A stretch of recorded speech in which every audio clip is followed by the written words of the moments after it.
We've already seen that formal charge is equal to the number of valence electrons in the free atom minus the number of valence electrons in the bonded atom. And another way of saying that is the formal charge is equal to the number of valence electrons the atom is supposed to have minus the number of valence electrons the atom actually has in the drawing. So let's assign a formal charge to oxygen in this molecule. Remember that each bond is made up of two electrons. So this bond right here is made up of two electrons. This bond over here is made up of two electrons. And our goal is to find the formal charge on oxygen. So the formal charge on oxygen is equal to the number of valence electrons in the free atom. So the number of valence electrons that oxygen is supposed to have. We know that's 6, right? Oxygen is supposed to have 6 valence electrons, minus the number of electrons that oxygen actually has in our drawing. Now remember, when you have a bond with 2 electrons, we give 1 electron to one atom and the other electron to the other atom. So from these 2 electrons, oxygen gets 1 of those electrons. Right? Same thing for this other bond here. Oxygen gets 1 of those electrons and the other electron goes to hydrogen. So now we have a total of 6 electrons around our oxygen. So I'll highlight those. We have 1, 2, 3, 4, 5, 6. So there are 6 valence electrons around the oxygen in our drawing. So 6 minus 6 is equal to 0. So the formal charge on oxygen is equal to 0. And let me go ahead and write down this pattern that we've just seen. When oxygen has 2 bonds and 2 lone pairs of electrons. So when oxygen has 2 bonds and 2 lone pairs of electrons, the formal charge is equal to 0. And sometimes the lone pairs are just left off for convenience reasons, right? So you could draw this with your oxygen and your hydrogen like that, or you could even go like this. And all of those are just different ways of representing the same molecule, right? So leaving off lone pairs of electrons. Let's look at some other examples where the formal charge on oxygen is equal to 0. And we'll look at the one on the left first. All right, so the formal charge is equal to 0 on this oxygen. And we can see we have 2 bonds here to oxygen. Here's one of the bonds to oxygen. Here's the other bond to oxygen. The lone pairs of electrons have been left off this dot structure, but we know since the formal charge is 0, we already have our 2 bonds here. There should be 2 lone pairs of electrons on that oxygen. So you could put them in there or you could leave them off. I'll go ahead and put them in. All right, so we have a total of 8 electrons around our oxygen. So oxygen's following the octet rule here. So I'll highlight them. 2, 4, 6, and 8. On the right, we have another example where oxygen has a formal charge of 0, and this oxygen has 2 bonds to it. So here's one of the bonds, and here's the other bond.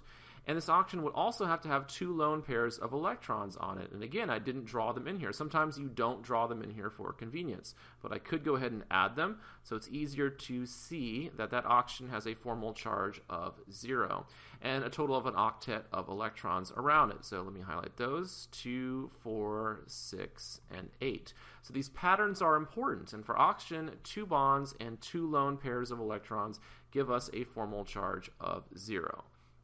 All right, let's move on to another formal charge situation for oxygen. Let's find the formal charge on oxygen here. So we start by drawing in the electrons in our bonds, right? Each bond consists of 2 electrons, so I draw those in.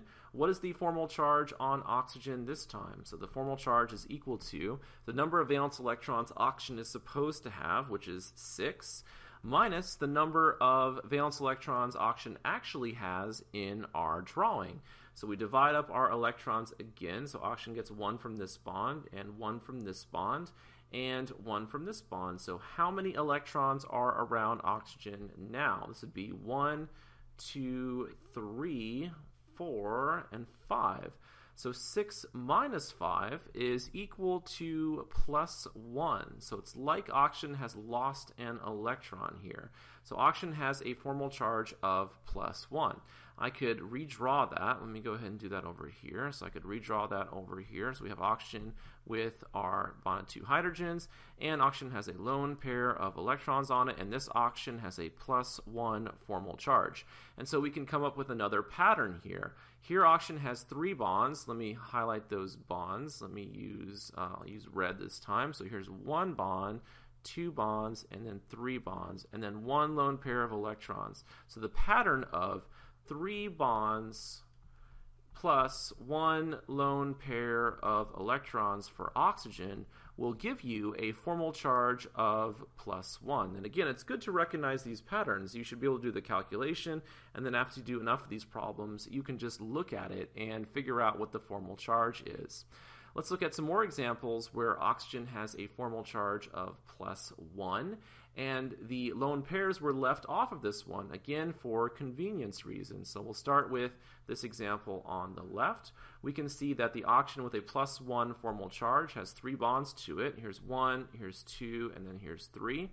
So 3 bonds. In order for that oxygen to have a +1 formal charge, it must also have 1 lone pair of electrons on it. So you could just leave them off and know that they're there, or you could go ahead and draw them in, and I'll draw them in on that oxygen. All right, now to our other example over here on the right. This is the oxygen with a +1 formal charge. So that oxygen must have 3 bonds and 1 lone pair. So here are the 3 bonds. Here's 1, 2, and 3. And again, I didn't draw in the lone pair of electrons on the oxygen, but the lone pair is there. So I'll go ahead and put it in like that. All right, so recognize this pattern. 3 bonds plus 1 lone pair for oxygen gives us a formal charge of +1. You could have also figure out how many electrons are necessary. Let's use this example let me go ahead and redraw it here. So how else could we figure out how many electrons are on that oxygen if that oxygen has a +1 formal charge? Well, you could say that, all right, the calculation for a formal charge would be 6 minus x is what we don't know, but we do know the formal charge is +1. So let me just put this in a little box over here. So 6 minus x is equal to +1. Obviously, x would have to be equal to 5, meaning that oxygen would have 5 electrons around it. Let's think about how many electrons that we see right now around oxygen. So let me draw in some electrons here. I'll use red. So this bond is 2 electrons, and then we have a bunch of electrons in here. So how many electrons around oxygen do we have so far? Well, we would have 3, right? Just these 3, and we need 5, which means we need 2 more, which means we need a lone pair of electrons on the oxygen. So that's a little bit complicated, a little bit too complicated, I think, for figuring it out, but you could use that method, or you could just learn this pattern, right? And eventually you'll have to have this pattern down pretty well. Let's look at another example for assigning formal charge to oxygen. So our goal is to find the formal charge on oxygen in this example, and we put in our electrons in this bond, right? Each bond represents 2 electrons. So the formal charge on oxygen is equal to the number of valence electrons that oxygen is supposed to have, which is 6, minus the number of valence electrons that oxygen actually has. And in this example, right, we would take one of these electrons from this bond, and how many electrons is that total around oxygen? This would be 1, 2, 3, 4, 5, 6, 7. So 6 minus 7 gives us a formal charge of -1. So I could redraw that over here, right? I could say oxygen has 3 lone pairs of electrons and a -1 formal charge. So our pattern, this time our pattern is 1 bond, right? Here's the 1 bond, and then 3 lone pairs of electrons. So let me write that down. So the pattern is 1 bond, when oxygen has 1 bond and 3 lone pairs of electrons, the formal charge is -1, just like we saw up here with the calculation. All right, so we could leave those electrons off if we wanted to save some time. We could just say, oh, this is oxygen with a -1 formal charge, and we should know that there must be 3 lone pairs of electrons on that oxygen. Let's look at one more example where formal charge is -1. So right here, this oxygen has a -1 formal charge, and we can see it already has 1 bond to it. And so the pattern, of course, is 1 bond plus 3 lone pairs of electrons. So we already have the 1 bond. In order for that oxygen to have a -1 formal charge, we need 3 lone pairs of electrons. So we could redraw this, right? So that is one way to represent that ion. And we could also represent it like this, with putting 3 lone pairs of electrons on that oxygen with a -1 formal charge. So again, become familiar with these patterns.